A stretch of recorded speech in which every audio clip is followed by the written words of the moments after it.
На 29 септември столицата на Съединените щати Вашингтон се превръща в огромна арена. Започва четвъртото издание на The Art of Living или Изкуството да живееш, един от най-големите културни фестивали в света.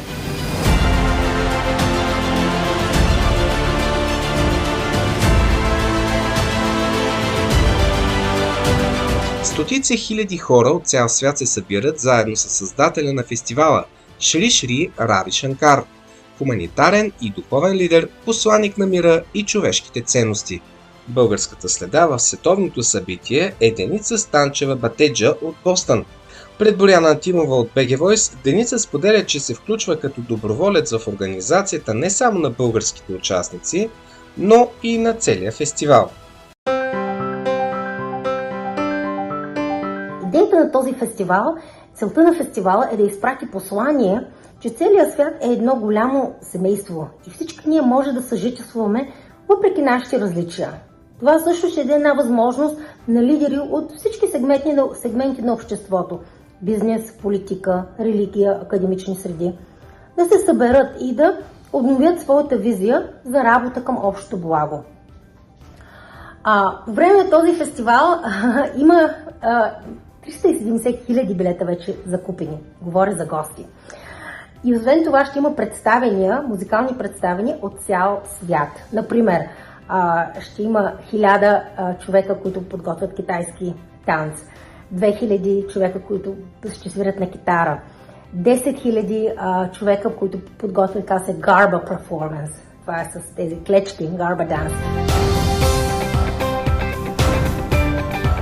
Деница Станчева е програмен съветник на курсове за шефове на големи компании в Harvard Business School. Това, което на мен много ми попада в ролята ми като програм адвайзър в Harvard Business School, е, че имам възможността да се срещам с глобални лидери.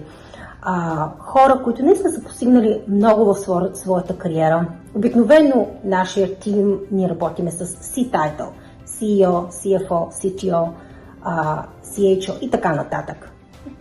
Директорно ниво. И въпреки, че тези хора са постигнали страшно много в своята кариера, те отново се връщат и искат да научат да изкарат курс или програма, за да апдейтват техните умения. И това е едно от нещата. Друго от нещата, което много ми допада и което осъзнавам, е, че много пъти, когато има проблем в обществото, било то инфлация, пандемия, каквото и да било, хората се обръщат към бизнесите, за да получат отговор. И ако бизнесите и бизнес лидерите по-скоро не са updated с тези умения и знания и отговори, те няма как да дадат отговор. Какво я вдъхновява и мотивира в работата? Вярвам, че Harvard Business School е място, където всички тези нови курсове, като Digital Transformation, Leadership и така нататък, се случват. Например, най-новия курс, който лончвахме при няколко седмици, дори не е на HBS вебсайта, е Unlocking Growth with Climate Change. Отключване на растежа с изменението на климата. Много важна тема. Друг курс, Women Leadership Forum, който вече от няколко години се води.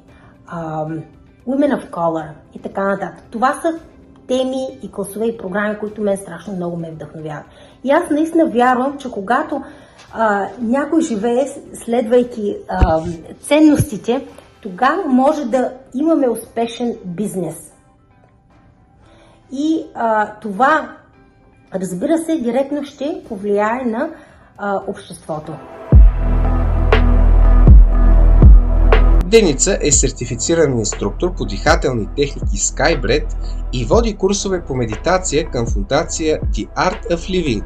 Курсът Sky дишане и медитация е една 3-дневна програма, общо 9 часа, която се предлага от фондация Изкуството да живееш или така наречен The Art of Living Foundation.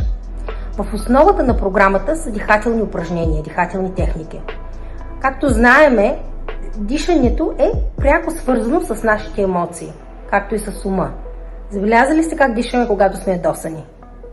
По-очистено. Когато сме спокойни, по-дълбоко. Когато сме напрегнати или притеснени, отново по-повърхностно. Така че всяка една емоция в нас има кореспондиращ ритъм на дишане. Много пъти ние се опитваме да се справим с емоциите от нивото на емоциите, което е невъзможно. Тук по време на курса научаваш как чрез помощта на дишането може да контролираме емоциите.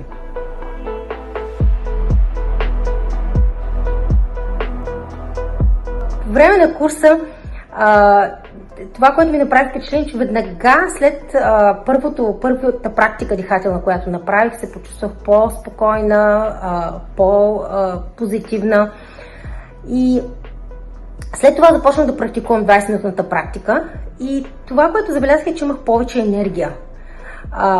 Разбира се, като студент имах класове, също така работих, също така бях част от Swim Team и програмата им беше пълна всеки ден.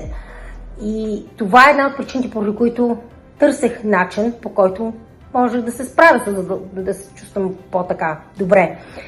И когато започнах да практикувам Sky, видях тази промяна и дори толкова не аз, но хората около мен забелязаха промяна. На курсовете по Skype Деница среща любовта на живота си – индиеца Анкет Батеджа, с когото създават щастливо семейство. Двамата са решили да кръстят 5-годишната си дъщеричка Шиванги като християнка в България.